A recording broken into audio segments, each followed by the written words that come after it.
warahmatullahi wabarakatuh. Alhamdulillahi rabbil alamin. Wassalatu wassalamu ala ashrafil mursalin Nabiyyina wa maulana Muhammadin wa ala alihi wa sahbihi ajma'in. Wa ashhadu an la ilaha illallah wahdahu la syarika lah. Wa ashhadu anna Muhammadan abduhu wa rasuluh sallallahu alaihi wa ala alihi wa sahbihi wa man tabi'ahum bi ihsanin ila yaumiddin. Alhamdulillah, puji syukur kita haturkan kehadirat Allah Azza wa Jalla. Di kesempatan sore hari ini kembali kita melanjutkan kajian rutin bersama sahabat ilmu Darmais. Dan kita masih melanjutkan pembahasan tentang kumpulan adab-adab sehari-hari yang ditulis oleh Dr. Syekh Dr. Abdullah Al-Furai hafizahullah ta'ala wa ra'ah. Dan insyaallah di kesempatan kali ini yang akan kita angkat adalah seputar amalan di sepertiga malam yang terakhir. Seperti yang kita ketahui bahwa kita telah mempelajari tentang masalah tahajud, qiyamul lail, kemudian kita belajar tentang masalah witir. Berikutnya penulis membahas tentang masalah amalan ketika qiyamul lail. Baik, kita langsung menuju buku yang kita jadikan sebagai acuan, yaitu buku Al-Minah Al-Aliyah fi Bayanis Sunan Al-Yaumiyah. Poin yang ke-10. Ad-du'a'u fi thuluthil lailil akhir. Memperbanyak berdoa di sepertiga malam yang terakhir.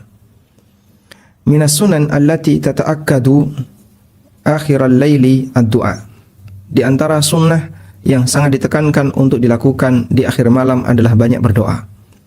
Fa in da'a fi qunutihi akhiral laili kafahu dzalik. Jika ada orang yang berdoa ketika dia kunut di sepertiga malam terakhir, kafahu dzalik, itu sudah cukup baginya. Wa illam yad'u, dan jika dia tidak berdoa kunut, fasunnatu ayyad'uwa fi hadzal waqt. Maka dianjurkan bagi dia untuk memperbanyak berdoa di waktu sepertiga malam yang terakhir. Li'annahu waqtun tata'akkadu fihi ijabatud du'a. Karena ini merupakan waktu di mana doa sangat mustajab. Fa fihi nuzulun lillah. Di waktu inilah Allah turun sesuai dengan kebesaran dan keagungan Allah, dan kita imani sesuai dengan apa yang disabdakan oleh Nabi sallallahu alaihi wasallam. Fa fihi nuzulun lillahi jalla wa ala yaliku bi jalalihi. Di waktu ini Allah turun sesuai dengan kebesaran dan keagungan Allah, turun ke as-sama'id dunya, ke langit dunia. Disebutkan dalam Sahih Bukhari Muslim dari Abu Hurairah radhiyallahu anhu bahwa Rasulullah sallallahu alaihi wasallam bersabda, "Yanzilu Rabbuna tabaraka wa ta'ala kulla lailatin ila as-sama'id dunya." Rabb kita Allah Ta'ala tabaraka wa ta'ala turun di setiap malam ke langit dunia. Hina yabqa thuluthul lailil akhir, ketika tersisa sepertiga malam yang terakhir. Yaqulu, Allah berfirman, "May yad'uni fa astajiba lah, may yas'aluni fa u'tiyah." Siapa yang berdoa kepadaku akan aku ijabahi. Siapa yang meminta kepadaku akan aku kasih. May yastaghfiruni fa aghfiralah. Dan siapa yang mohon ampun akan aku ampuni. Dan hadisnya sahih riwayat Bukhari Muslim. Hadis ini salah satu di antara hadis yang menjadi titik sengketa. Saya boleh sebut titik sengketa, titik perdebatan antara ahlu sunnah dengan ahlul kalam. Mereka membahas tentang masalah bagaimana sifat Allah Subhanahu wa ta'ala turun, yang disebut dengan hadis nuzul. Hadis nuzul.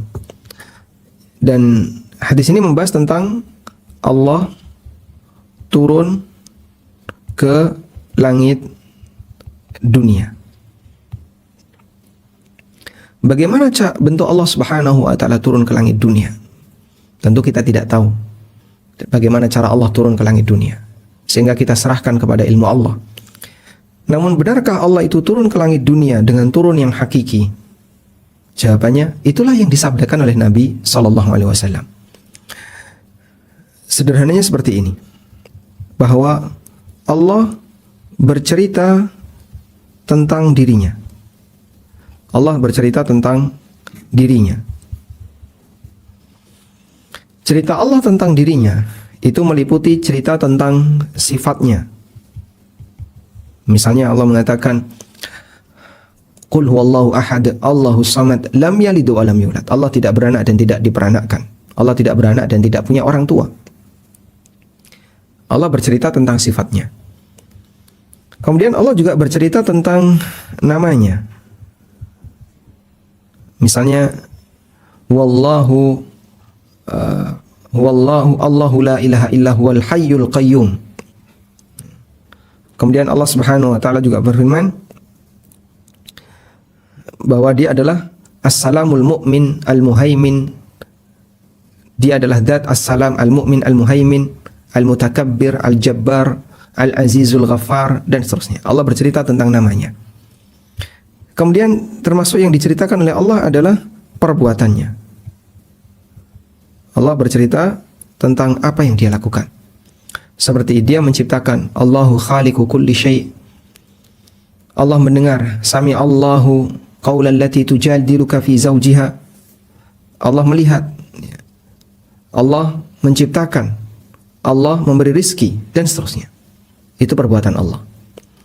Perbuatan Allah ada perbuatan yang berkaitan dengan makhluk, yang berkaitan dengan pengaturan makhluk, seperti mencipta, memberi rizki, dan seterusnya. Ini perbuatan Allah berkaitan bagaimana Allah Ta'ala mengatur makhluknya. Kemudian ada perbuatan Allah yang berkaitan dengan zatnya, berkaitan dengan zatnya. Seperti Allah beristiwa, thumma stawa 'alal arsy. Kemudian Allah beristiwa di atas arsy, dan seterusnya. Dan berkaitan dengan hal semacam ini, maka kita imani sebagaimana makna tekstualnya. Nah, di sini pada prinsipnya ayat tentang Allah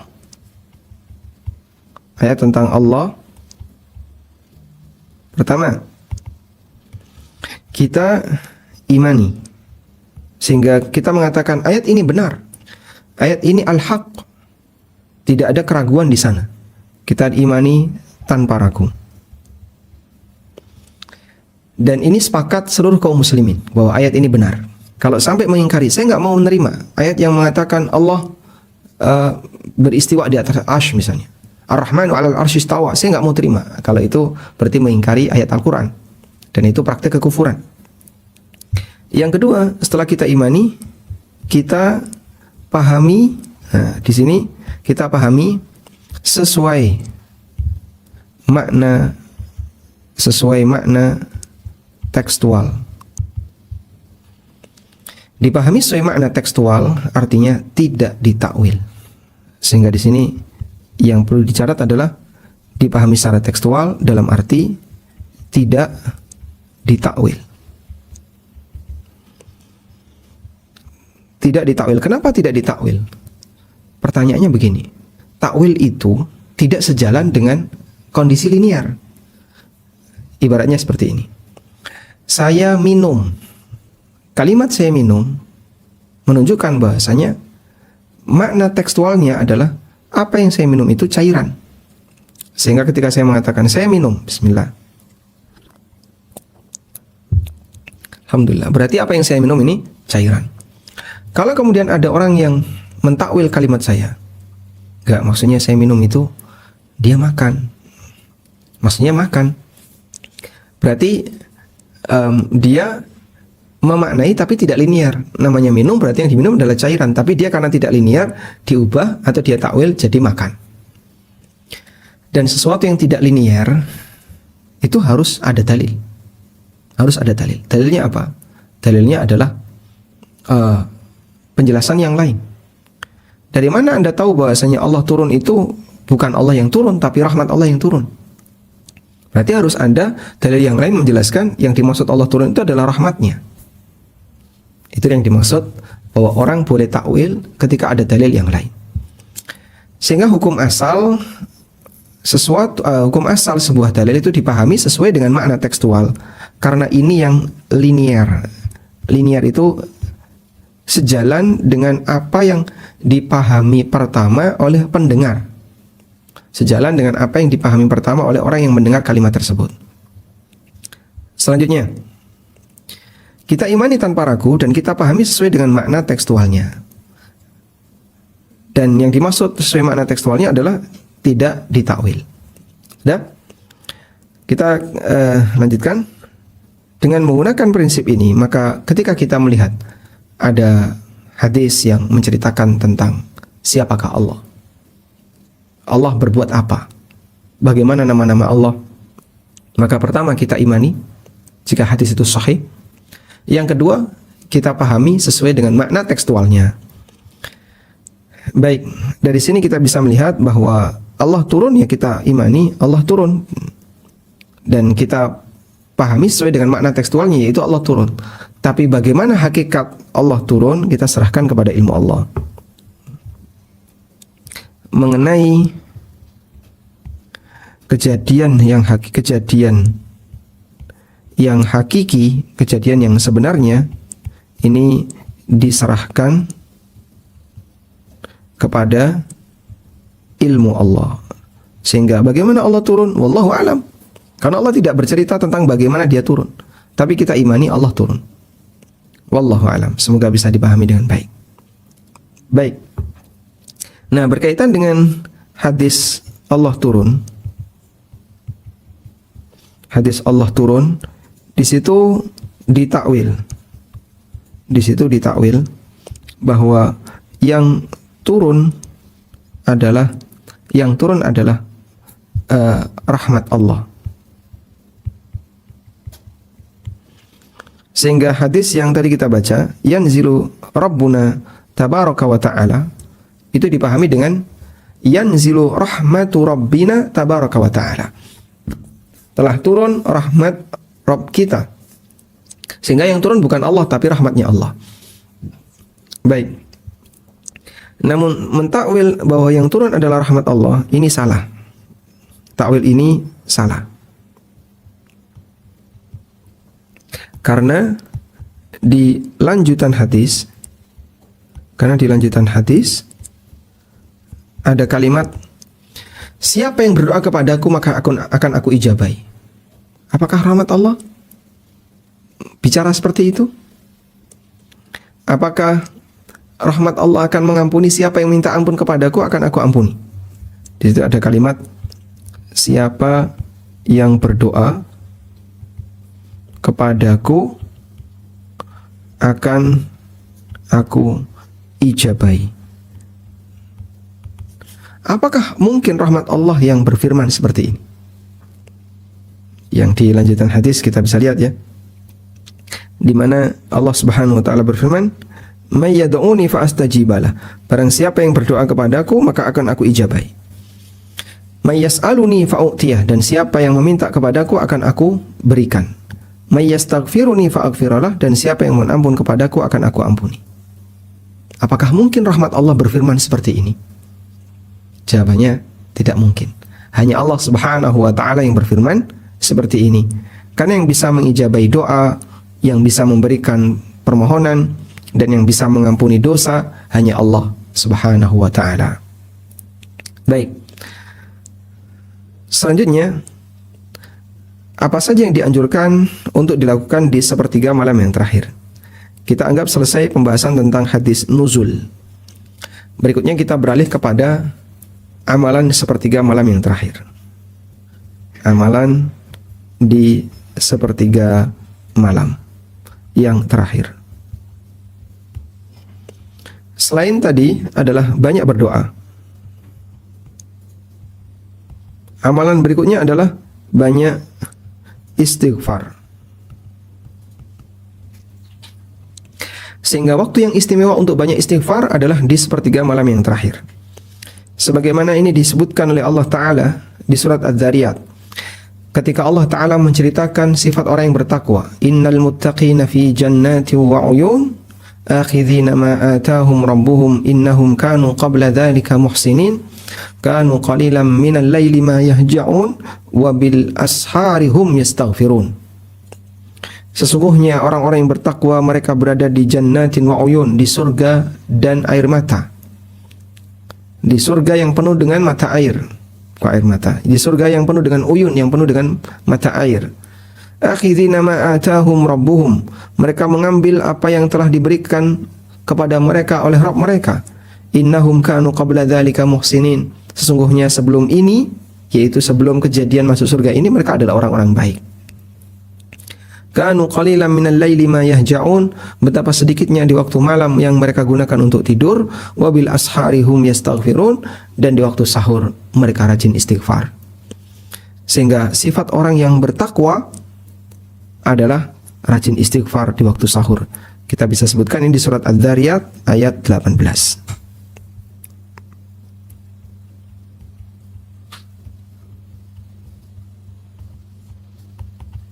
Baik. Selanjutnya, di sepertiga malam yang terakhir dianjurkan untuk membangunkan keluarga, membangunkan yang tidur agar salat witir. Coba kita lihat di sini.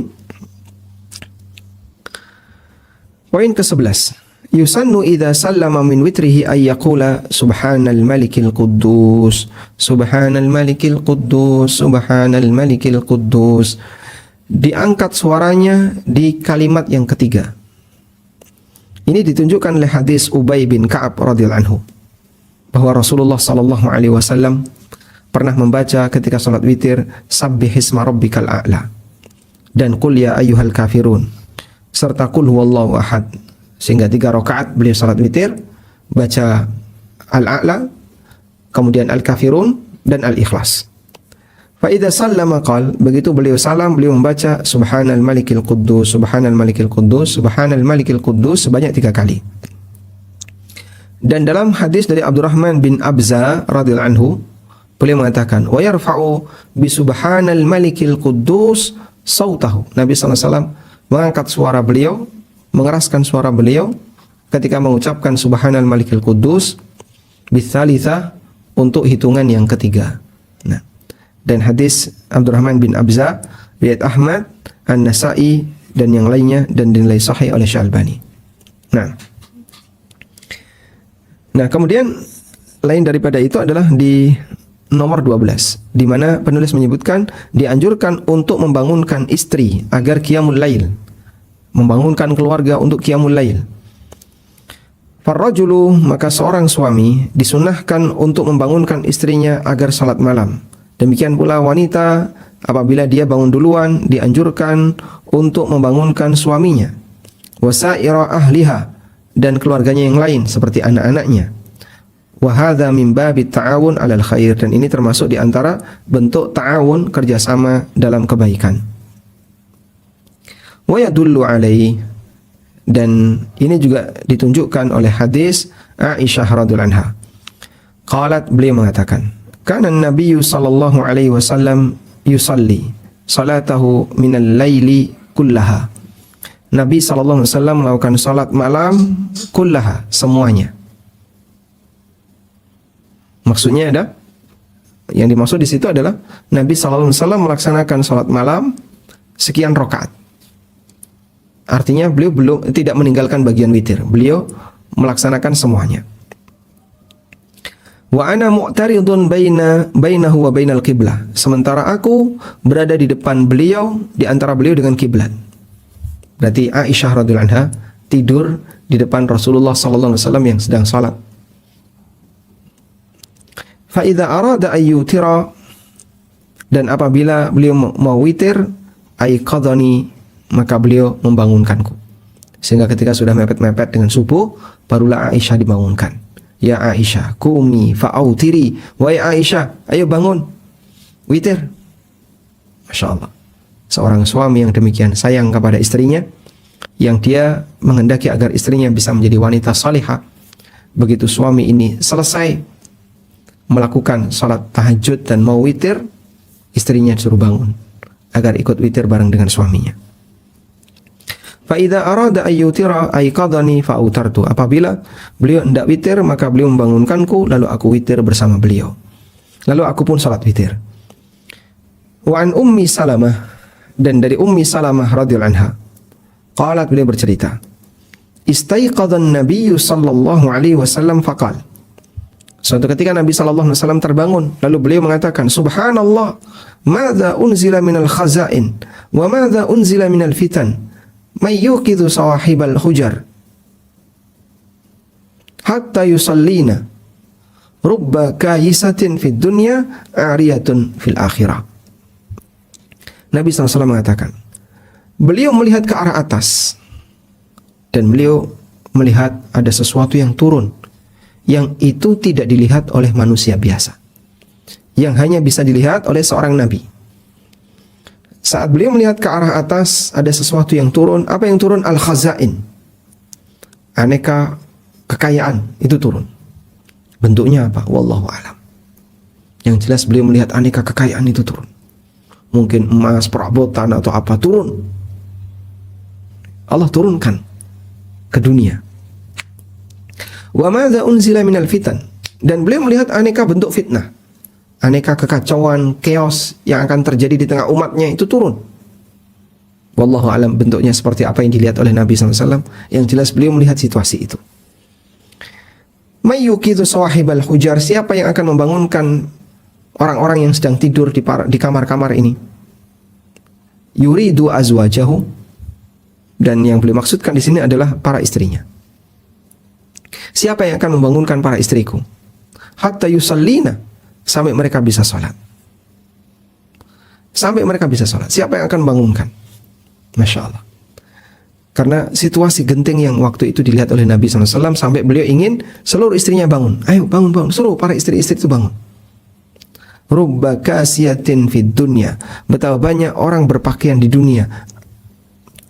Ariyatun fil akhirah, tapi dia telanjang ketika di yaumil akhir. Betapa banyak orang yang berpakaian di dunia tapi telanjang di akhirat. Betapa banyak orang yang punya materi di dunia tapi di akhirat dia nggak punya apa-apa. Bismillah.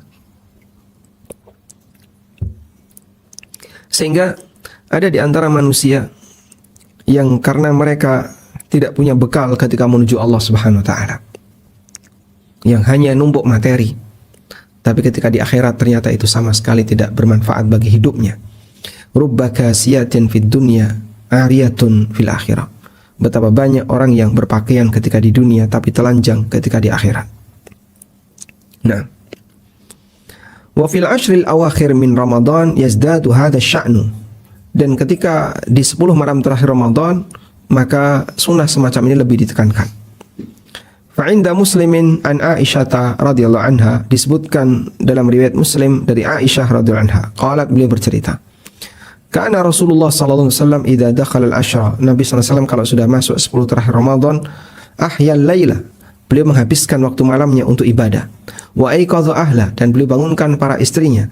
Wa jadda wa shaddal mizar, beliau sungguh-sungguh dan beliau kencangkan sarungnya. Mengencangkan sarung itu kinayah, ungkapan untuk menunjukkan bahwa Nabi sallallahu alaihi wasallam tidak melakukan hubungan badan. Dan ada yang mengatakan Nabi sallallahu alaihi wasallam mengencangkan sarung, maksudnya Rasulullah sallallahu alaihi wasallam lebih gigih lagi dan giat lagi dalam beribadah di 10 terakhir bulan Ramadan. Dan dua kemungkinan makna ini benar, ya. Sehingga Nabi SAW ketika di 10 terakhir Ramadan beliau iktikaf, maka beliau tidak mendekati istrinya sallallahu alaihi wasallam. Nah, ini beberapa dalil yang menunjukkan bahwasanya Nabi SAW membangunkan istri beliau, terutama di sepertiga malam yang terakhir. Dan ada sebuah hadis yang menganjurkan akan hal ini. Coba kita bacakan hadisnya.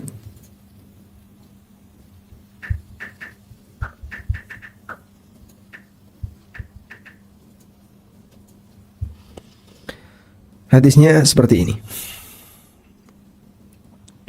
Hadis yang diriwayatkan oleh Abu Dawud dari sahabat Abu Hurairah radhiyallahu anhu. Nabi sallallahu alaihi wasallam bersabda, "Rahimallahu rajulan." Allah merahmati seorang lelaki, qama minal laili, yang dia melakukan qiyamul lail, fa shalla, lalu dia salat, wa aiqadha imra'atahu, kemudian dia membangunkan istrinya, fa shallat, agar istrinya bisa salat. Fa in abad, kalau istrinya enggak mau bangun, nadha fi wajhil ma', maka sang suami memercikkan air di wajah sang istri. Dipercikkan air di wajah sang istri. Rahimallahu imra'atan, semoga Allah merahmati seorang wanita, qamat minal lail, yang dia qiyamul lail, fa shallat, kemudian dia salat, wa aiqadat zaujaha, lalu dia bangunkan suaminya. Lalu dia bangunkan suaminya untuk apa? Untuk bisa qiyamul lail, untuk salat. Fa in aba, ketika suaminya tidak mau bangun, nadhat fi wajhihil ma, maka sang istri menyiramkan air seember di mukanya. Nah, itu bentuk rahmat yang diturunkan oleh Allah karena suami istri ini kerjasama dalam membangunkan qiyamul lail. Di sini ada bentuk suami istri kerjasama untuk membangunkan qiyamul lail, untuk membangunkan pasangannya guna qiyamul lail.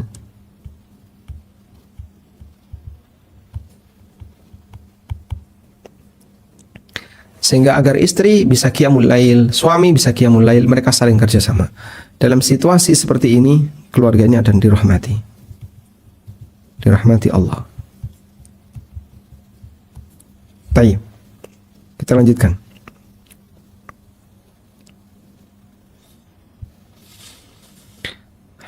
Dan Nabi SAW sering melakukan itu, terutama ketika di akhir malam, agar istri-istri beliau juga bisa turut ibadah bersama beliau, karena itu sudah bagian akhir.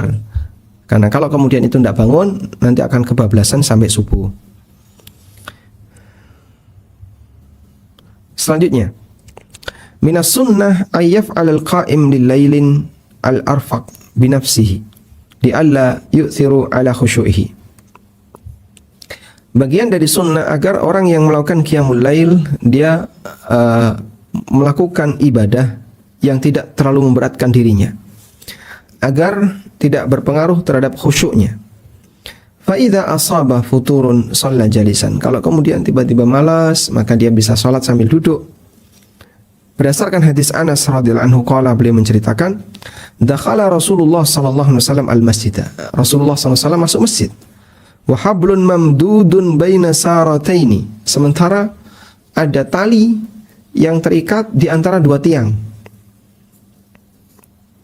Ada tali yang terikat di antara dua tiang. Coba kita buka ini.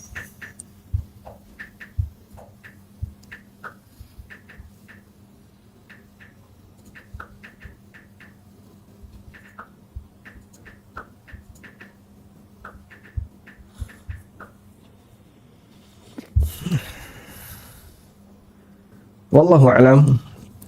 Ada yang membuat maket tentang gambar Masjid Nabawi di zaman Nabi Sallallahu Alaihi Wasallam, kurang lebih seperti ini. Gimana? Kurang lebih seperti ini ya. Nah, dalam posisi gambar seperti ini, maka di Masjid Nabawi itu ada banyak tiang. Di Masjid Nabawi ada banyak tiang. Dan tiang-tiang Masjid Nabawi di masa silam, karena dia penyangga atap yang terbuat dari pelepah, sebagian sahabiat itu memasang tiang-tiang tadi, dipasangi tali membentang di antara dua tiang. Nah, coba kita lihat di sini. Ada ketika Nabi SAW masuk masjid, tiba-tiba beliau melihat ada tali yang membentang di antara dua tiang. Maka beliau bertanya, "Ma hadza?" Apa-apaan ini? Qalu, Maka para sahabat yang mengetahui kejadiannya menjawab, li Zainab tusalli, itu milik Zainab, beliau sedang salat, beliau gunakan untuk salat. Fa idza kasilat au fatarat amsakat bihi, kalau beliau sedang ngantuk atau sedang malas, amsakat bihi, maka beliau gunakan tali itu untuk menahan badannya. Sehingga misalnya ini tali ya, setinggi pundak, kurang lebih diginiin. Maka tali itu nanti akan ada di bawah ketiak ini, lalu orangnya sedekap. Sehingga tali itu dipakai untuk pegangan Zainab ketika qiyamul lail. Begini, talinya di sini ya. Maka pundak ini jadinya lengan ini jadinya gantung dengan tali. Faqala, kemudian Nabi SAW mengatakan, hulluhu, lepaskan tali itu. Liyusalli ahadukum nasyatahu fa idza kasala aw fatara falyaqud. Hendaknya kalian itu salat saat semangat. Tapi kalau malas atau lagi futur, maka silakan duduk. Kemudian nanti ketika ada semangat, salat lagi. Jangan terlalu dipaksakan sampai seperti itu, sampai gunakan tali dan seterusnya. Sebagaimana yang ini dianggap salah oleh Nabi sallallahu alaihi wasallam. Wa idza asabahu nu'asun, dan kalau dia ngantuk, nama dia bisa tidur. Liyaquma nasyitan, agar nanti dia bisa lanjutkan dalam kondisi seger. Fa yusalli ba'da dzalika, dan dia bisa salat setelah dia dalam posisi seger.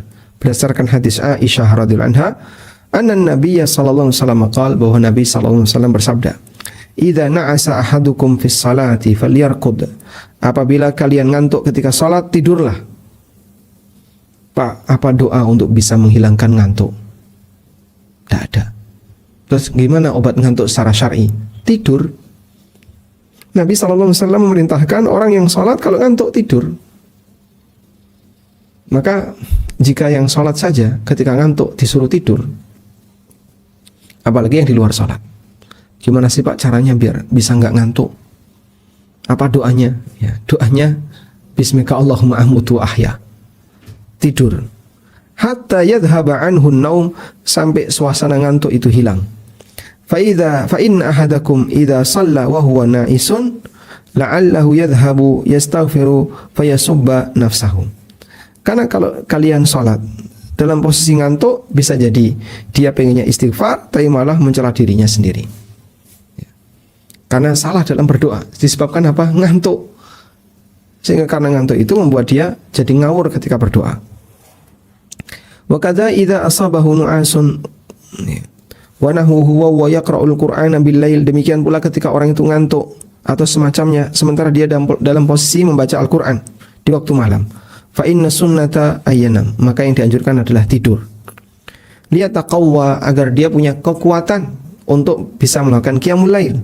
Berdasarkan hadis Abu Hurairah radhiyallahu anhu, bahwasanya Rasulullah sallallahu alaihi wasallam bersabda, "Idza qama ahadukum minal laili fasta'jamal Qur'an", apabila kalian bangun tidur di waktu malam, fasta'jamal Qur'an ala lisanihi, lalu Quran tiba-tiba kesulitan untuk dia ucapkan melalui lisannya. Falam yadri ma yaqul, dan dia tidak sadar lagi dengan apa yang dia baca. Falyattaji, maka hendaknya dia tidur. Masya Allah. Sehingga bagi mereka yang ngantuk, bagi mereka yang ingin tidur, tidur dulu saja sampai ngantuknya hilang, baru setelah itu balik lagi. Wallahu ta'ala alam. Selanjutnya, ini sudah di luar dari sepertiga malam yang terakhir. Kita membahas materi yang ke-14. As-sunnatu liman fatahu qiyamul laili ayyusalliyahu minan nahari syaf'an. Dianjurkan bagi orang yang tidak sempat qiyamul lail agar dia kerjakan siang hari syaf'an dengan jumlah bilangan genap sesuai dengan kebiasaannya ketika qiyamul lail. Kalau kebiasaannya ketika qiyamul lail 3 rakaat, maka dia bisa sholat di siang hari 4 rakaat, dan demikian seterusnya. Fa in kana min adatihi ayyutira bi thalathin fanama an witrihi. Kalau dia terbiasa witir 3 rakaat dan suatu ketika dia ketiduran tidak witir, au maridho, atau karena dia sakit, falam yastati ayyusalliyahu, sehingga dia tidak bisa salat, fa innahu yusallihi minan nahari arba'an. Maka di siang hari dia kerjakan salat 4 rakaat. Ya. Kenapa dia kerjakan salat 4 rakaat? Karena tidak ada yang ganjil di salat siang. Wa yusallimu min kulli rak'atain, dan dia baca salam setiap dapat 2 rakaat. Wa in kana min adatihi ayyutira bi khamsin, kalau dia punya kebiasaan witir 5 rakaat, lalu satu ketika dia ketiduran, maka dia salat siang harinya sita rakaatin, dia salat sebanyak 6 rakaat. Wa hakadha, dan demikian seterusnya. Wa qad kana an-nabiy sallallahu alaihi wasallam yaf'alu dzalik, dan Nabi sallallahu alaihi wasallam terkadang melakukan seperti itu. Wa li'annahu kana min adatihi sallallahu alaihi wasallam ayyutira bi ihda asyrata rak'atan, dan Nabi sallallahu alaihi wasallam bagian dari kebiasaan beliau melakukan salat sebanyak 11 rakaat.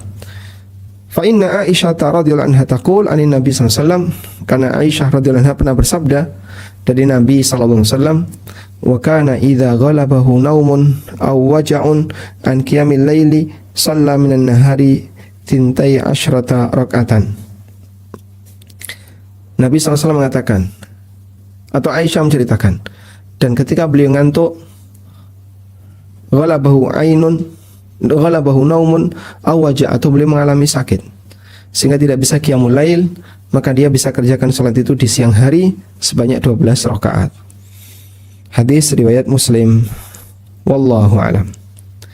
Baik, di sini kita sudah menyelesaikan tentang macam-macam sunnah berkaitan dengan amalan di malam hari sebelum subuh.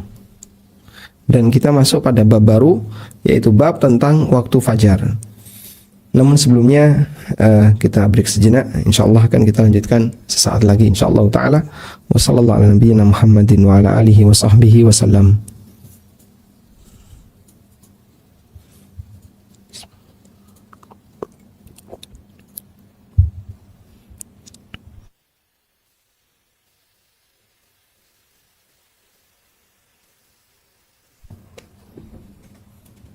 Recording stopped.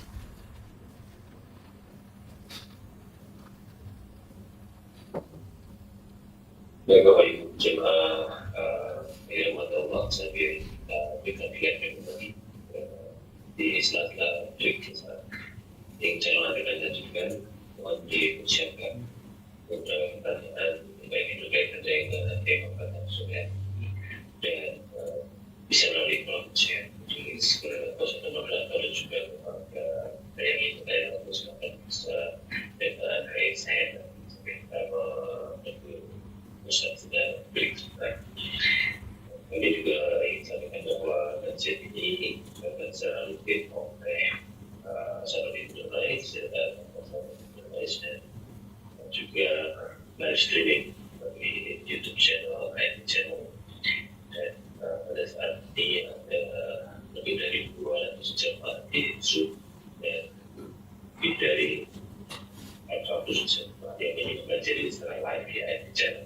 Insyaallah mendapatkan keberkahan dari kajian sore hari ini, dan masih kami ingin kembali pada tempat sekalian yang ingin bergabung di WhatsApp group untuk mengetahui jadwal-jadwal kajian juga lain. Silakan bergabung di link yang sudah disertakan di kolom chat. Ya silakan bisa dicek boleh untuk bergabung dengan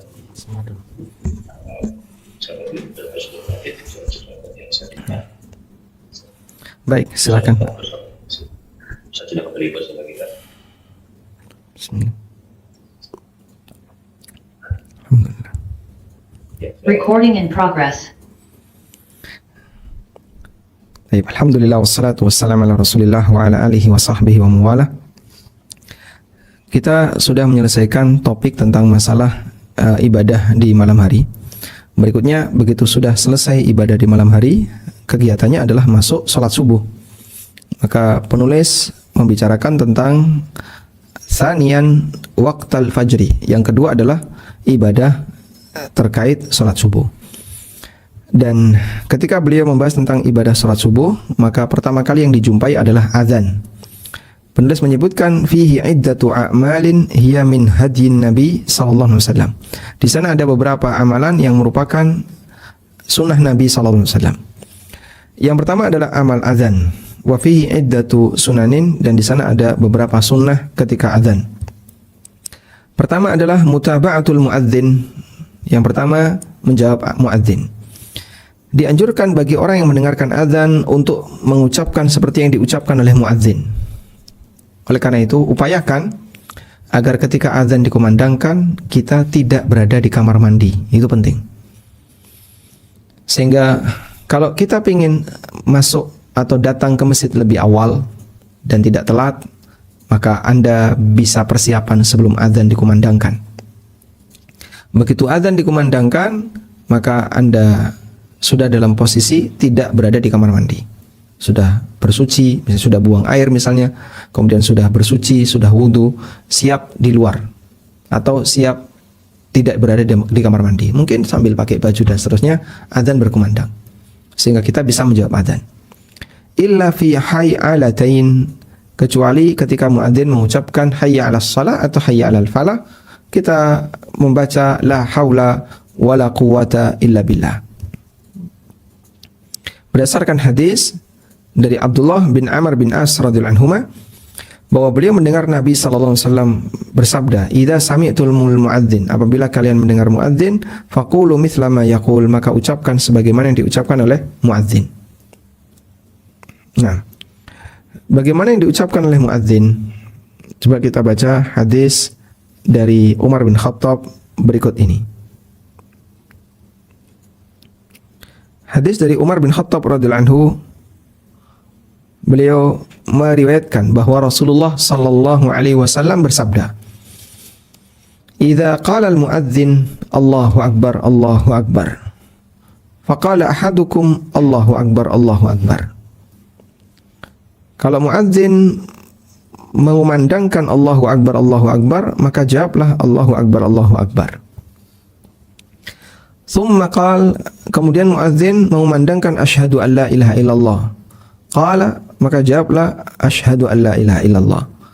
Thumma qala, ketika muadzin mengucapkan asyhadu anna Muhammadan Rasulullah. Qala, maka dia menjawab asyhadu anna Muhammadan Rasulullah. Sama persis. Thumma qala, kemudian ketika muadzin mengucapkan hayya 'alas shalah, maka orang yang mendengar membaca la haula wala quwata illa billah. Kemudian ketika muadzin membaca hayya 'alal falah, maka dia membaca la haula wala quwata illa billah. Kemudian ketika muadzin mengucapkan Allahu akbar, Allahu akbar, maka dia membaca Allahu akbar, Allahu akbar sampai la ilaha illallah. Kata Nabi sallallahu alaihi wasallam, siapa yang mengucapkan ini min qalbihi, berangkat dari hatinya.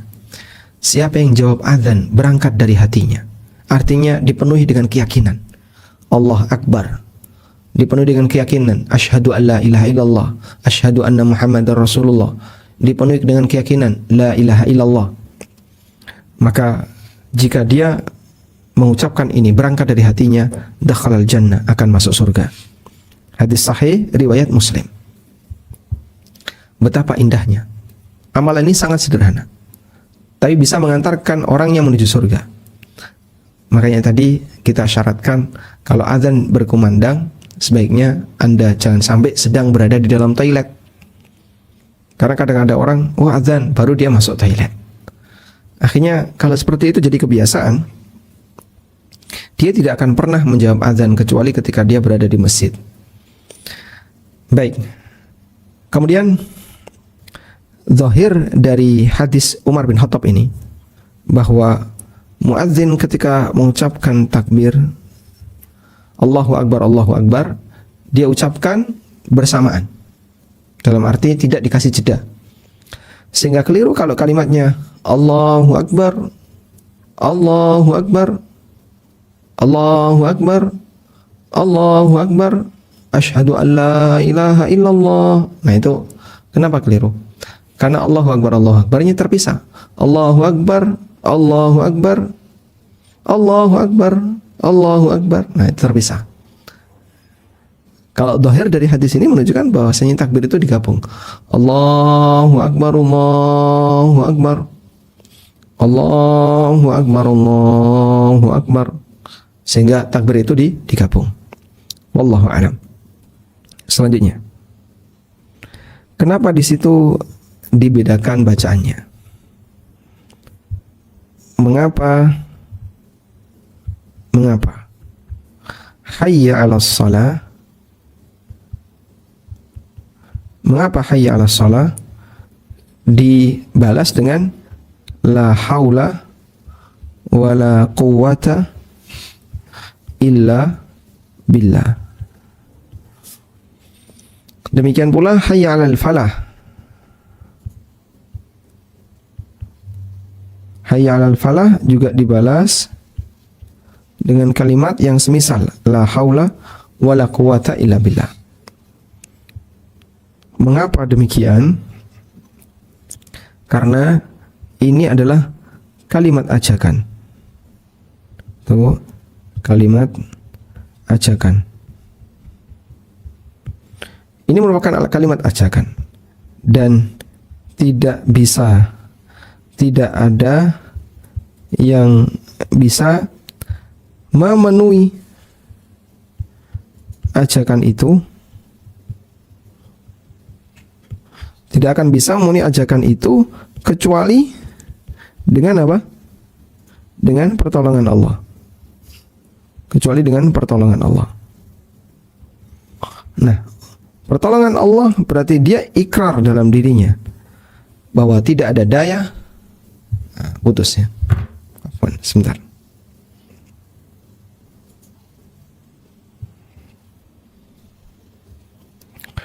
Sudah, kita ulang.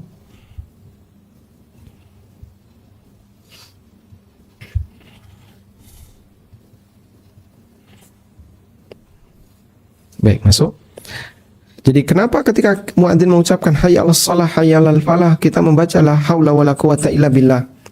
Karena ini adalah kalimat ajakan dan tidak ada yang bisa memenuhi ajakan itu kecuali dengan pertolongan Allah. Maka sang hamba dengan kerendahan dirinya, dia pun mengucapkan hal itu. Hayya 'alas shalah, dia ucapkan la haula wala quwwata illa billah. La haula wala quwwata illa billah. Kalau bukan karena nikmat Allah, kalau bukan karena rahmat Allah, maka seseorang tidak akan bisa untuk melakukannya. Dari situlah kita menyatakan tidak ada daya dan kekuatan kecuali milik Allah Subhanahu wa taala. Orang tidak akan bisa melangkahkan kakinya menuju masjid atau menggunakan kendaraan menuju masjid kalau tidak diberi hidayah oleh Allah atau tidak diberi fasilitas oleh Allah taala. Maka adanya hidayah dan fasilitas itu karena Allah Subhanahu wa taala yang berkehendak memberikan hidayah kepada kita untuk ibadah. Wallahu alam. Baik. Qala Ibnu Qayyim, kata Ibnu Qayyim, wa hadha muqtada al-hikmah al-mutabaqah li halil muadzin was-sami. Dan ini merupakan konsekuensi dari hikmah yang sejalan untuk kondisi muadzin dan kondisi as-sami, orang yang mendengar azan. Fa inna kalimatil adzan dzikrun fa sunna lis-sami ayyaqulaha. Karena kalimat azan adalah zikir, maka dianjurkan bagi yang mendengar untuk mengucapkan, menyatakan yang semisal. Wa kalimatu hayyalah, dan kalimat hayyalah, hayya la haula wala quwwata illa billah, adalah ajakan. Kalimat hayyalah adalah kalimat hayya 'alas shalah, hayya 'alal falah, adalah ajakan untuk salat bagi siapa yang mendengarnya. Maka dianjurkan bagi orang yang mendengar untuk meminta pertolongan ala hadhi da'wah, dalam doa tersebut atau dalam ajakan tersebut, bi kalimatil i'anah, dalam bentuk kalimat al-i'anah, minta pertolongan, yaitu la haula wala quwwata illa billah. Nah, wa inda taswib li salatil fajri, dan ketika bacaan taswib, apa itu taswib? As-salatu khairum minan naum, itu namanya taswib. Fa inna man tabal adzan yaqulu mithla ma yaqulu muadzin, karena siapapun yang mengikuti adzan, maka dia membaca sebagaimana diucapkan oleh muadzin. As-salatu khairum minan naum, dia ucapkan as-salatu khairum minan naum. Sehingga taswib dibaca atau cara menjawabnya sama sebagaimana ucapannya. Syekh Muhammad bin Ibrahim rahimahullah mengatakan, Faqulu mithla ma yaqul. Ucapkanlah sebagaimana dia ucapkan. Yadullu ala annahu yaqulu as-salatu khairum minan naum. Menunjukkan bahwasanya dia telah mengakui as-salatu khairum minan naum. Bahwasanya salat itu lebih baik daripada tidur. Qala Ibnu Hajar, kata Ibnu Hajar rahimahullah dari Ibnu Jurayj, beliau mengatakan, Huddithu anna an-nasa kanu yansituna lil muadzin insatahum lil qiraah. Aku mendapatkan informasi bahwasanya masyarakat ketika itu mereka diam ketika mendengarkan suara muadzin sebagaimana mereka diam ketika mendengarkan bacaan Al-Qur'an. Ya. Ini praktek yang terjadi pada orang masa silam, karena yang bercerita adalah Ibnu Jurayj. Dan ini disebutkan oleh Ibnu Hajar Al-Asqalani, ya, di sini di footnote 3 di Fathul Bari. Sehingga dalam hal ini apabila kita mendengarkan adzan, maka kita perhatikan dengan seksama dan kita mendengarkan, kemudian kita jawab sesuai dengan kalimat yang dia ucapkan, kecuali pada kalimat hayya 'alas shalah dan hayya 'alal falah. Wallahu a'lam. Baik, mungkin sampai di sini sebagai pengantar yang bisa kita sampaikan, dan materi-materi berikutnya itu berkaitan dengan masalah amalan ketika tasyahud. Demikian, wassallallahu ala nabiyyina Muhammadin wa ala alihi wa sahbihi wasallam. Barakallahu Ustaz atas penyampaian materinya, dan insyaallah bisa dipahami sebelum kita semua bisa berbisa. Dan kembali kami undang dan Mas Miriam yang ingin bertanya silakan menuliskan di kolom chat, dan alhamdulillah sudah banyak yang masuk dan juga ada beberapa jawab yang sudah reset. Kami persilakan terlebih dahulu silakan coba yang sudah reset untuk menanyakan secara langsung. Silakan jadi singkat. Baik, terima kasih Ustaz. Mengenai menjawab adzan, yang benar bagaimana Ustaz? Apakah kan adzan kan banyak sekali ketika dikumandangkan serentak gitu Ustaz. Yang kita jawab itu apakah adzan yang masjid yang kita sholati atau masjid yang lain atau yang bagaimana? Karena kadang kita bingung Ustaz, mau menjawab adzan yang sesuai sunnah Nabi yang dapat pahala itu, yang jaminan surga itu yang mana Ustaz? Mohon penjelasannya. Masya Allah, barakallahu fikum. Semua adzan yang sah maka disyariatkan bagi kita untuk menjawabnya. Kategorinya tadi, adzan itu sah, adzan itu sah. Kapan adzan itu terhitung sebagai sah? Apabila adzan itu dikumandangkan dengan sebab syar'i. Dengan sebab syar'i artinya dia dikumandangkan sesuai dengan bimbingan syariat. Misalnya menjelang salat, atau orang melakukan adzan pada waktu-waktu yang disyariatkan lainnya. Nah, untuk adzan yang disyariatkan semacam ini dianjurkan bagi kita agar menjawabnya. Selanjutnya, adzan yang mana yang harus kita jawab? Jika terdengar banyak suara adzan, pada prinsipnya ketika kita dapat perintah, maka perintah itu cukup dilakukan sekali apabila sebabnya ada banyak. Sebagai contoh, menjawab adzan. Yang adzan ada 5 yang kita dengar misalnya. Dan dari 5 ini, mana yang dijawab? Cukup 1. Kenapa? Karena kita hanya disyariatkan untuk menjawab salah satu. Baik. Terus bagaimana kalau misalnya kita jawab 1, pilih yang mana? Nah, itu kembali kepada mana yang kira-kira lebih jelas, ya. Mana yang lebih bisa Anda tentukan untuk jawab, sehingga tidak kecampur dengan suara yang lain. Bisa jadi musola yang lebih dekat, ya, dan seterusnya. Wallahu a'lam. Intinya dalam milih itu Anda pilih saja mana yang paling kencang, meskipun Anda tidak sholat di situ. Nah, Barakallahu fikum. Insyaallah Mas, selanjutnya kesempatan kami berikan kepada jemaah yang lain pada Abu Muhammad, silakan singkat. Assalamualaikum. waalaikumsalam warahmatullahi. Tafadhal ya Abu Mu'ad. Syukur, Ustaz. Barakallahu fiik. Nanya tentang ini, Ustaz. Terkait tadi yang amalan pengganti qiyamul lail ya, yang di 11 rakaat kalau Nabi sakit atau sedang mengantuk itu kan diganti dengan waktu siang itu 12 rakaat tadi ya. Itu apakah nanti kita laksanakan 12 rakaat itu terus duhanya juga gitu kan, atau bagaimana kan? Oh, baik. Itu yang pertama. Terus yang kedua, ini sering kita apakah memang ada tuntunannya kalau qomat juga dijawab gitu kan? Karena sering kalau qomat kita sampai la ilaha illallah terus ada yang ikuti gitu, la ilaha illallah lagi gitu. La ilaha illallah Dalam Muhammadur syariat, Rasulullah. Ya, Bahkan ditambahi. ya ada tambahnya juga seperti itu kan. Ya. Gitu aja Tad. Assalamualaikum. Waalaikumsalam warahmatullahi wabarakatuh. Baik, untuk orang yang mengqadha qiyamul lail kemudian dilaksanakan di waktu duha, itu statusnya qadha. Sehingga dia terbiasa 11 rakaat, maka dia qadha qiyamul lail dengan salat duha 12 rakaat. Sehingga kebiasaan ganjil dia ditambah 1. Nah, selanjutnya ketika dia mengqadha di waktu duha, apakah itu sudah sekaligus salat duha? Jawabannya na'am, iya. Itu sudah sekaligus menjadi salat duha. Bahkan para ulama mengatakan bahwa bentuk salat duha itu ya qadha dari qiyamul lail menurut sebagian ulama. Namun yang benar qadha qiyamul lail dengan ketika itu dilakukan ketika salat duha, maka itu sudah bisa termasuk sebagai salat duha. Selanjutnya berkaitan dengan iqamah, apakah perlu dijawab?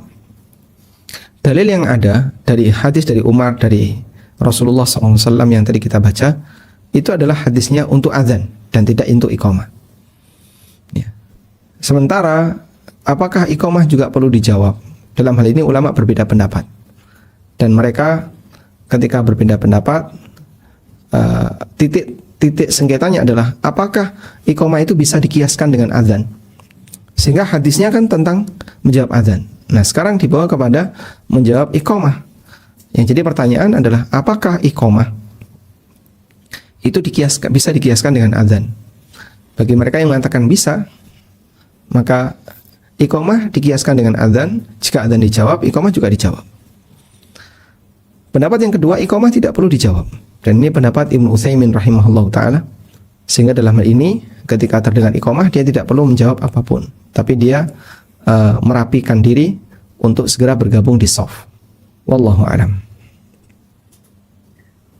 Nah, Ustaz, ini ada beberapa pertanyaan sebelum kami sampaikan ke yang resen lagi, ada beberapa pertanyaan yang berkaitan dengan menjawab azan tadi. Ada 2-3 jemaah yang bertanya di Zoom, apakah ketika kita mendengar suara azan yang tidak langsung, misalnya dari televisi atau dari radio atau bahkan dari HP, itu juga perlu dijawab, Ustaz? Mohon penjelasan. Barakallahu fiik. Azan rekaman TV, radio, HP dan seterusnya tidak perlu dijawab. Kenapa tidak perlu dijawab? Karena rekaman itu nggak punya niat. Itu adalah kaset, itu adalah misalnya radio dan seterusnya. Itu benda fisik yang tidak punya niat. Oleh karena itu amal mereka tidak diakui. Maka dalam posisi ini, ketika ada orang yang dia yang dia mendengarkan azan dari TV, dari radio dan seterusnya, tidak perlu untuk jawab, sebab mereka benda yang tidak berstatus sebagai manusia yang punya akal, sehingga mereka tidak punya niat. Wallahu a'lam. Nah, kalau yang jelas bisa dibanding kita semua. Kembali kesempatan kami berikan kepada jemaah Indonesia dan yang fungsi silakan dihadir dan Ya, assalamualaikum Ustaz. Waalaikumsalam warahmatullahi. Ustaz, yang mau Anda tanyakan tadi Anda itu dengerin Ustaz tapi ketiduran, terus alhamdulillah memang mau tanya, bangun. Tapi lumayan tadi dapat beberapa ini Ustaz. Masya Allah. Mau Anda minta tolong jelaskan Ustaz, ini Ustaz, maksudnya kalau misalkan kita nggak sholat malam itu 4 atau 8 rakaat ya Ustaz, ininya untuk duhanya. Kebiasaan ibu berapa? Kebiasaan ibu qiyamul lail berapa? Anda itu kebiasaannya itu antara 4 dan 8 Ustaz, kalau misalkan itu. Ganjilnya berapa? Ganjilnya kan udah dari yang tadi itu Ustaz, yang dari pas Isya Ustaz. Ibu witir dulu. Ustaz? Harusnya gimana Ustaz? Ibu witir dulu setelah Isya. Iya, dulu iya. Kalau misalkan udah ngantuk banget ya kadang 4, terus yang anak mau tanyakan itu apakah kalau misalkan pas duhanya itu misalkan itu harus harus 8 atau 4 atau gimana Ustaz mohon penjelasannya. Dan satu lagi Ustaz yang mau tanyakan, kalau misalkan ini Ustaz, kalau misalkan apa namanya, misalkan aku nggak mau anak tanyakan itu gini, kalau azan itu pas misalkan asyhadu alla ilaha illallah, terus itu Ustaz apakah itu harus menjawab yang seperti apa yang Allahumma sholli ala Muhammad wa ala ali Muhammad kama sholaita ala Ibrahim wa ala Ibrahim, apakah itu ataukah apakah raditu billahi robba wa bislami dinan? Mohon penjelasan Ustaz. Nah segitu aja Ustaz ya. Jazakallahu khairan Ustaz. Ada yang mau ditanya lagi Ustaz sama anak? Enggak Ustaz? Enggak ada, udah. Baik, cukup insyaallah. Nah Ustaz. Syukran Ustaz. Barakallahu fiik. Baik, dari apa yang Anda sampaikan, tadi Anda melakukan witir sebelum atau setelah sholat isya 3 rakaat, kemudian ibu melakukan sholat tahajud kadang 8, kadang 4. Nah, bagaimana dengan sholat duhanya? Sebenarnya tadi kita membahas bagi mereka yang tidak bisa qiyamul lail. Yang kita bahas adalah kasus mereka yang tidak bisa qiyamul lail, tidak bisa tahajud, tidak bisa sholat witir di waktu malam karena ketiduran. Maka nanti diqadha setelah waktu duha. Cara qadhanya sesuai jumlah rakaat qiyamul lail yang menjadi kebiasaan plus 1. Sehingga kalau dia terbiasa qiyamul lail 3 rakaat, maka nanti dia qadha di salat duha 4 rakaat. Karena suatu malam misalnya dia nggak sempat melakukan sehingga dia ketiduran sampai subuh.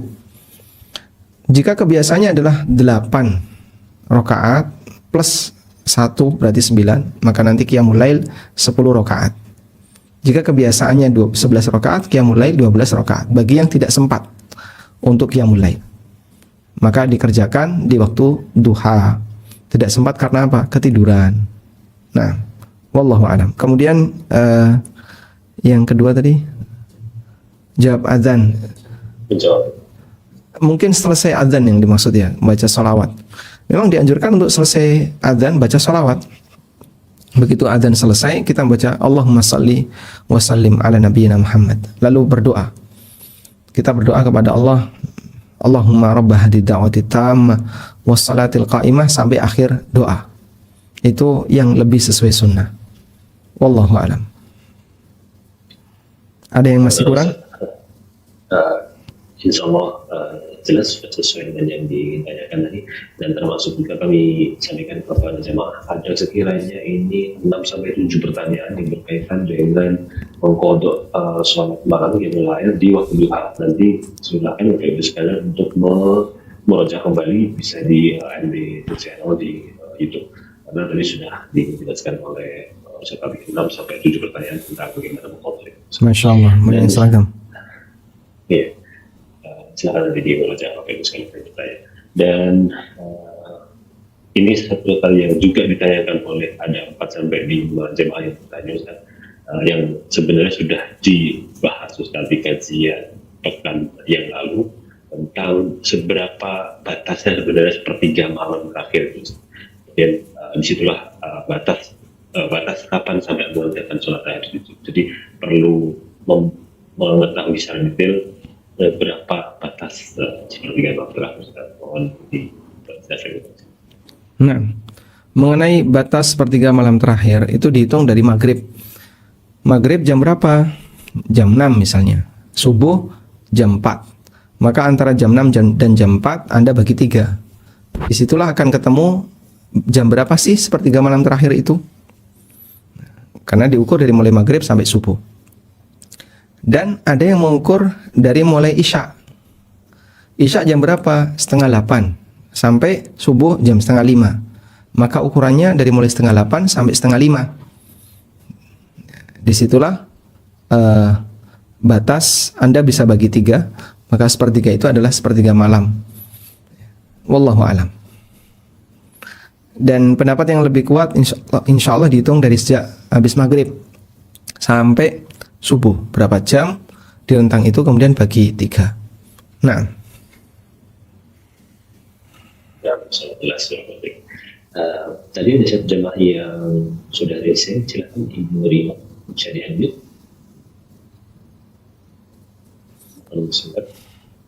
silakan.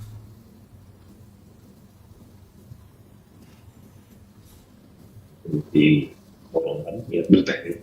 Oh masih resign ini? sekali lagi kami persilakan singkat Ibu Nurima Bapak Dian. Ya.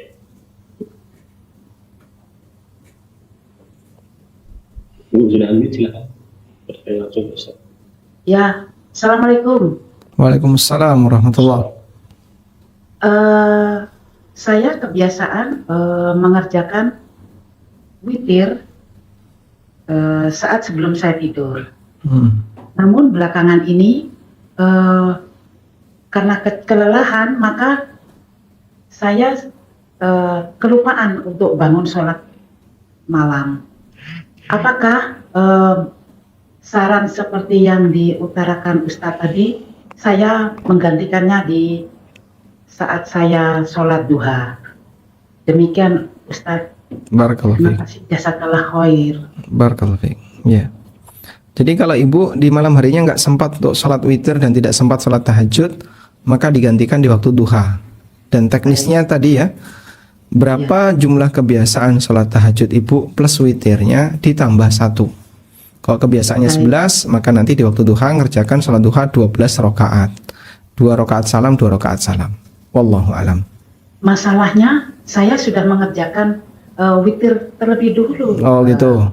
Iya. Kalau ibu sudah witir terlebih dahulu sebelum tidur, sudah witir sebelum tidur, berarti tidak ada qadha witir. Nah, nanti untuk duhanya yang dilaksanakan di pagi hari, Anda bisa niatkan untuk sholat duha saja, tidak perlu untuk sholat qadha dari sholat yang tadi dikerjakan. Wallahu a'lam.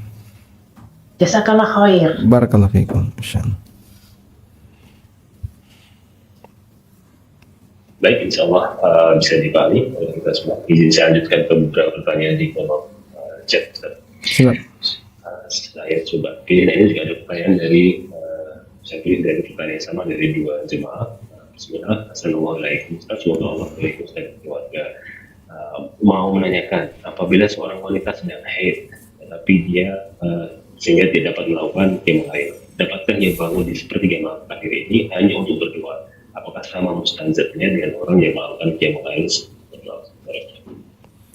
Kalau kita melihat dari hadis Allah turun yang tadi sudah kita baca, hadis riwayat Bukhari Muslim, menunjukkan bahwasanya itu berlaku bagi seluruh hamba Allah. Di mana Allah Ta'ala mengatakan, "Mayas'aluni fa'utiya." Siapa yang minta akan aku kasih. "Mayastaghfiruni fa'aghfirlah." Siapa yang mohon ampun akan aku ampuni. Nah, di situ berarti berlaku umum. Karena berlaku umum, maka silahkan Anda berdoa, memperbanyak doa walaupun Anda sedang haid. Maka wanita haid yang melakukan qiyamul lail, kemudian dia nggak bisa sholat, nggak bisa baca Quran, nggak bisa ibadah yang lain, tapi dia bisa berdoa. Silahkan berdoa. Doa dalam kondisi haid boleh nggak Pak? Tidak ada yang dilarang untuk haid berdoa. Yang nggak boleh adalah baca Quran. Tapi kalau berdoa wanita haid boleh dengan sepakat ulama. Karena itu silahkan berdoa, berdoa dan berdoa. Karena ini termasuk di antara waktu yang mustajab. Wallahu a'lam. Masih izin saya bacakan kembali satu pertanyaan lagi di chat. Tentang teknisnya, saatnya bertanya tentang teknisnya untuk berdoa, mana yang lebih afdol? Apakah doa di dalam sholat yang mulai sendiri, ataupun doa di dalam qunut witir, atau setelah melakukan sholat qiyamul lail dan witir bermunajat melakukan doa secara terpisah di luar sholat? Dua-duanya bagian dari sunnah yang tidak bisa kita lupakan. Namun kalau Anda tanya mana yang lebih afdol, wallahu alam, yang lebih afdol adalah di dalam sholat. Karena doa ketika sholat itu paling afdol, dalam arti paling mustajab, terutama ketika sujud. Sebagaimana sabda Nabi SAW, "Aqrabu ma yakunu bihil abdu min rabbihi wa huwa sajid." Kondisi terdekat yang dilakukan oleh seseorang terhadap Rabbnya adalah saat dia sujud. Sehingga orang yang sujud, dia paling dekat dengan Allah Subhanahu wa ta'ala. Maka di saat itu silakan memperbanyak untuk berdoa kepada Allah. Wallahu a'lam. Insyaallah jelas. Masih kami berikan kesempatan pada jemaah yang sudah resign, silakan Ibu atau Bapak Ade pada pertanyaan ini. Mohon silakan. Assalamualaikum warahmatullahi wabarakatuh, Ustaz. Waalaikumsalam warahmatullahi wabarakatuh. Ini Ustaz yang mau saya tanyakan soal sholat Badiya Isya, sholat witir dan sholat taubat. Itu kita harus mengerjakan 2 rakaat sholat taubat, 2 rakaat ba'diyah isya, dan 3 rakaat witir sebelum sholat, atau bagaimana Ustadz teknis yang afdolnya? Pertanyaan kedua, apabila kita sedang kajian di masjid pada maghrib sampai isya, dan kita pengen mengerjakan sholat sunnah ba'diyah, sholat ba'diyah, apakah sebaiknya afdolnya di masjid apa di rumah dikerjakan apabila kita akhwat? Barakallahu fiik, jazakallahu khairan Ustadz. Mudah-mudahan Ustadz dan keluarga dan kita semua yang ada di taman surga ini diberkahi Allah Subhanahu wa taala. Assalamualaikum warahmatullahi wabarakatuh. Waalaikumsalam warahmatullahi wabarakatuh. Asabakumullah. Baik, untuk urutannya dari beberapa jenis sholat sunnah yang tadi Ibu sebutkan ya. Sholat isya yang wajib dulu jelas. Selanjutnya ba'diyah isya, rawatib 2 rakaat. Selanjutnya kalau mau langsung witir silahkan witir. Ini urutannya sehingga Anda kerjakan sholat ba'diyah dulu baru kemudian sholat witir. Dan bagaimana dengan sholat hajat dan seterusnya atau sholat taubat? Untuk sholat taubat ini tidak harus sholat khusus setiap hari, tidak. Sholat itu dikerjakan insidentil, yaitu ketika seorang hamba merasa dia sangat berdosa kepada Allah, berlumur dosa, maka dia mohon ampun kepada Allah dengan bertaubat. Nah, karena itu dalam hal ini sholatnya tidak harus malam hari, tergantung suasana batin. Misalnya ada orang yang dia nggak pernah melakukan kejahatan A, kemudian satu ketika dia melakukan kejahatan A itu, nah dia ketakutan, mungkin gemeteran. Saat ketakutan gemeteran itu kemudian dia sholat, mohon ampun kepada Allah Ta'ala. Itu yang dimaksud bahwa sholat yang kita kerjakan bisa menghapus dosa. Sebagaimana Allah Subhanahu wa taala berfirman, "Innal hasanat yudhhibnas sayyi'at." Sesungguhnya al-hasanat, amal baik itu bisa menghapus amal dosa.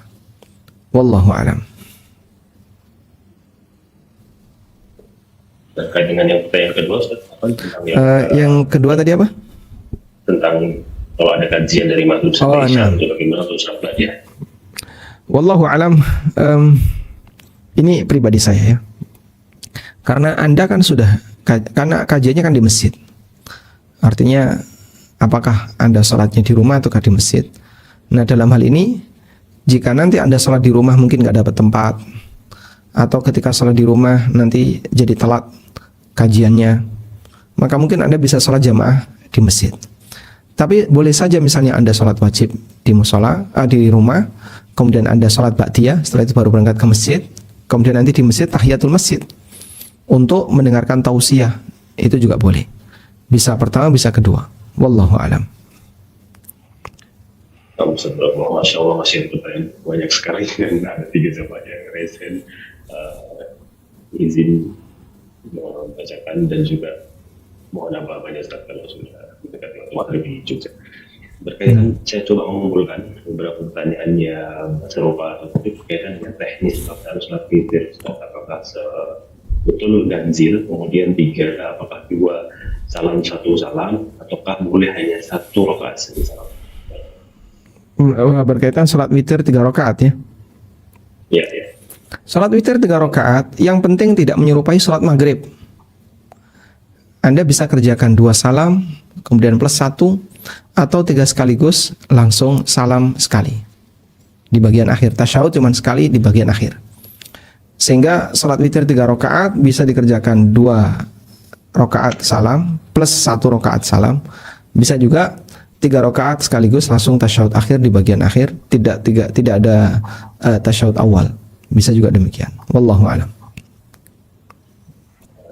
Kemudian yang bertanya juga 1 rakaat saja sholat witir apakah boleh karena mepet waktunya?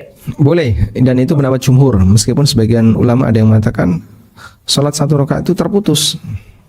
Dan yang benar adalah apa yang dimiliki oleh jumhur, bahwa sholat 1 rakaat itu hukumnya boleh. Nah, baik, kesempatan yang selanjutnya kepada jamaah sudah resen, Ibu Desma Niati, silakan diambil.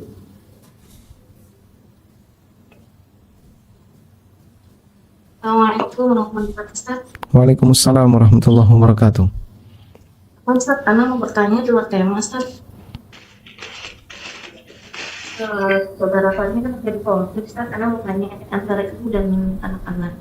Gimana? Di sini antara ibu dan anak-anak, karena di luar konflik, di luar tema pertanyaannya. Ibu dan anak. Ibu anak kan sempat ikut anak, untuk anak tuh pengen berbakti, tapi qadarullah pikir dulu kan sudah pernah ikut anak juga, qadarullah beliau ninggalin kami karena kondisi beliau itu kan memang temperamen. Nah kemarin pergi mana kondisi beliau sakit, ketika beliau sudah sehat, tapi beliau balik lagi seperti itu, dan kondisinya anak-anaknya itu trauma karena trauma dipukul kekerasan lah dari kecil. Nah itu balik lagi. Nah kemarin ibu anak pergi. Apakah anak berdosa saat membiarkan ibu anak pergi? Sedangkan trauma anak-anak itu kembali lagi, gitu kayak GERD-nya itu balik lagi, terus dia kecemasannya, ketakutannya itu balik lagi. Sedangkan ibu anak itu sudah tua dan itu karena ada yang disabilitas. Tapi ibu anak memilih untuk pergi karena katanya, tapi dia pergi itu dengan membawa memutarbalikkan fakta kalau itu anak yang salah dan anak-anak yang salah dengan menyebarkan fitnah yang enggak. Itu gimana Ustaz cara anak menyikapinya? Syukur Ustaz jawabannya. Masya Allah. Baik. Memang itu bagian dari ujian yang terkadang dialami oleh sebagian orang. Semoga Allah Ta'ala memberikan kekuatan sabar bagi Anda dan keluarga, dan Allah memberikan taufik bagi ibu Anda untuk bisa berubah menjadi yang lebih baik. Kalau bicara tentang apakah Anda berdosa atau tidak, kembali kepada ukuran apakah tindakan Anda ini mendolimi ibu atau tidak. Kalau Anda yakin saya tidak mendolimi sama sekali, ketika ibu membentak Anda nggak balas, ketika ibu berkata kasar Anda juga diam saja dan seterusnya, sampai kemudian ibu sendiri yang jengkel lalu pergi, berarti pergi itu atas inisiatif pribadi, bukan karena Anda yang nyuruh. Maka dalam hal ini, jika Anda yakin Anda tidak bersalah, Anda tidak perlu untuk menyampaikan, atau Anda tidak perlu untuk merasa terbebani dosa, karena dalam hal ini ibu sendiri yang menghendaki itu. Nah, masalah beliau cerita di luar kok beda dengan kenyataan di lapangan. Ya, itu Anda jika dapat informasi kayak gitu silakan diluruskan agar tidak berkelanjutan. Wallahu a'lam.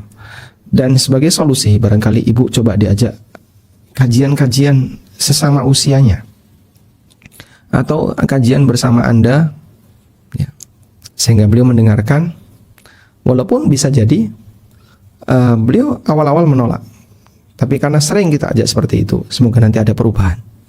Wallahu a'lam. Karena buat saya atas jawabannya, masih kesempatan saya berikan sekali lagi kepada tema yang juga saya sedikit sekian.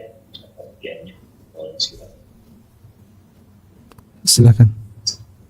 Assalamualaikum warahmatullahi wabarakatuh, Ustaz. Waalaikumsalam warahmatullahi wabarakatuh.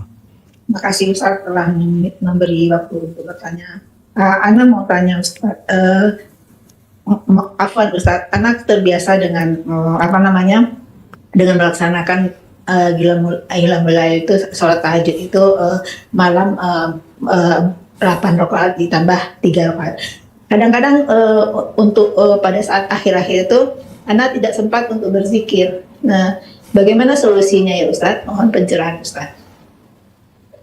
Tidak sempat zikir sudah masuk subuh. Ya. Jika yang dimaksud tidak sempat zikir begitu Anda salam di rakaat yang ke-11 terakhir witir dan sudah masuk subuh, apakah ada yang keliru di sini? Jawabannya, salat Anda sendiri itu kan penuh dengan zikir. Dari mulai takbiratul ihram, Allahu Akbar, dilanjut baca iftitah, baca Al-Fatihah dan seterusnya, penuh dengan zikir.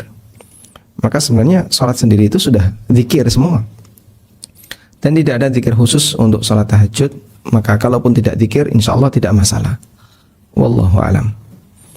Baik, mungkin satu lagi mana? Nah, baik Ustaz.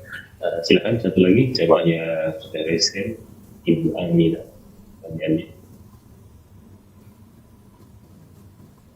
Ibu Amina. Assalamualaikum Ustaz. Waalaikumsalam warahmatullahi. Izin bertanya Ustaz.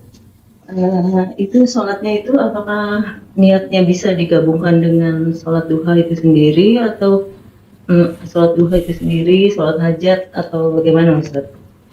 Sama satu lagi saya ingin bertanya di luar tema, Ustaz. Saya ini kan bekerja. Situ ada pimpinan saya itu kan ingin melakukan sesuatu proyek itu, tapi dengan cara memberikan sesuatu kepada penyelenggara proyek itu. Qadarullah proyeknya itu tidak dimenangkan, tapi uangnya itu sudah diambil gitu sama penyelenggara. Penyelenggara ini maksudnya aparat. Iya. Nah, di sini saya diminta untuk menagih uang tersebut. Apakah itu saya? Dia bilang nanti kalau dapat berhasil 50-50, maksudnya kalau dapatnya misalnya 1.500.500 dengan saya sebagai hasil nagih saya itu, keberhasilan saya nagih itu, apakah itu saya halal? Karena setahu saya kan kalau untuk menggolkan proyek itu nggak boleh pakai itu. Kalau saya berhasil menagih, saya dapat hadiah berupa itu, apakah hadiah saya itu halal apa tidak, Ustaz? Ibu tadi bukan aparat ya? Ya? Ibu bukan aparat negara? Bukan, Ustaz, saya di luar itu. Siap. Baik, untuk yang, nah, barakallahu fiik. Untuk yang pertama, bagaimana urutannya? Sebenarnya sholat duha nggak ada urutannya.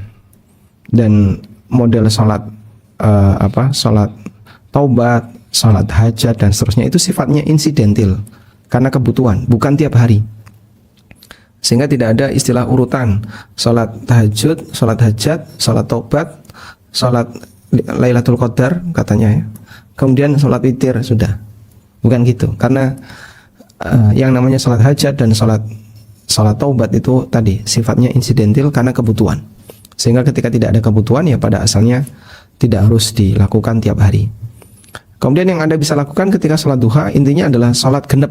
Duha itu genep 2, 4, 6, 8 dan seterusnya. Dan kalau itu dilakukan sebagai qadha untuk qiyamul lail, niatnya gimana? Ya niatnya qadha dan duha. Misalnya tadi malam saya lupa ya nggak sholat witir 3 rakaat karena ketiduran, maka nanti sholatnya 4 rakaat, 2 salam, 2 salam, duha sekaligus jadi qadha atas witir yang ditinggalkan. Wallahu a'lam. Kemudian yang kedua berkaitan tadi, yang saya pahami Anda harus tagih, Anda berhak untuk nagih. Dan pejabat ini, aparat ini haram untuk menerima uang suap itu ketika ada proyek. Sehingga proyek belum goal, belum berhasil, dia sudah menerima duluan. Ini terlarang bagi dia untuk menerimanya karena ini statusnya sogok. Dan sogok boleh diambil. Silakan nanti diambil, ditagih terus sampai dia ngasih. Karena dia telah melakukan atau menerima uang sogok. Baik, mungkin demikian yang bisa kita sampaikan. Semoga bermanfaat.